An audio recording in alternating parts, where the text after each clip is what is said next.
I am not sorry. I will tell anybody that, and it is the truth. I lived the way I wanted and never did what people said I should do or advised me to do. Fanny Brice was one of the most beloved Jewish American entertainers of the 20th century. A singer, comedian, and actress, she was best known for her unforgettable performances in the Ziegfeld Follies, her heartbreaking love songs, and her creation of the iconic radio character, Baby Snooks.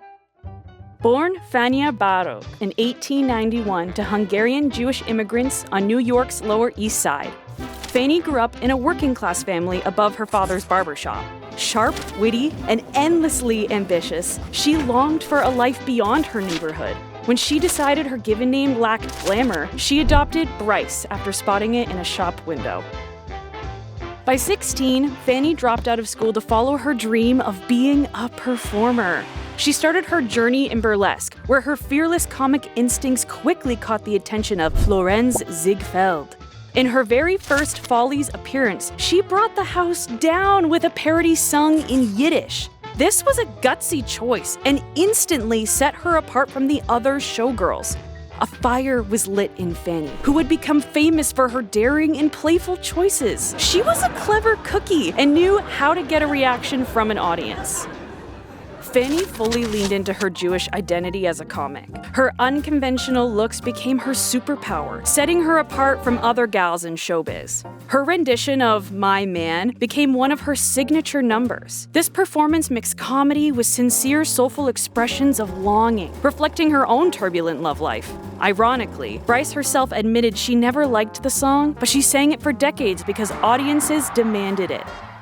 As you can imagine, Fanny endured intense anti-Semitism and misogyny throughout her career. Being a woman in the early 20th century, that was hard enough. Being a Jewish woman, relentless. Do you think that stopped Fanny? Nuh-uh, of course not. She used her incredible wit and smarts to her advantage, making audiences laugh until they cried and cry until they laughed again. Jewish patrons felt represented and delighted by Fanny's jokes. With the rise of radio, Fanny reinvented herself yet again. She created Baby Snooks, an impish little girl character who became a national sensation. Snooks was the quintessential mischief maker who loved pranks. She planted a bee's nest at her mother's club meeting, cut up her father's fishing line, ripped the fur off her mother's coat, put marbles in her father's piano, and smeared glue all over her baby brother. In other words, a typical toddler. She wasn't mean-spirited though, just an irritating little goofball. People loved her. Fanny was actually so committed to the bit that she would wear a baby doll costume during broadcasts, even though no one could see her on the radio. She also insisted on having her script printed in extra-large font, so she didn't need her reading glasses, which took her out of character. Baby Snooks was on the air from 1944 until 1951, and was actually scheduled for a regular broadcast the night that Fanny died.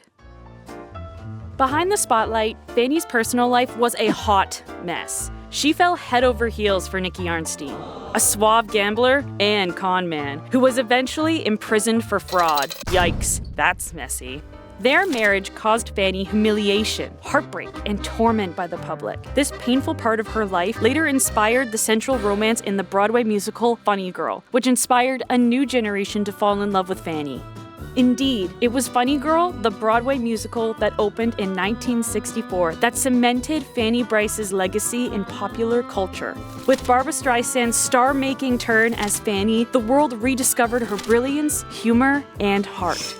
Fanny's resilience and originality are the prototype of the Jewish American spirit, laughing in the face of hardship, finding joy in sorrow, and celebrating one's individuality with bravery and zest. Though she never received the industry's top awards during her lifetime, Fanny's iconic recording of My Man was later inducted into the Grammy Hall of Fame, and she is forever remembered with her well-deserved star on the Hollywood Walk of Fame.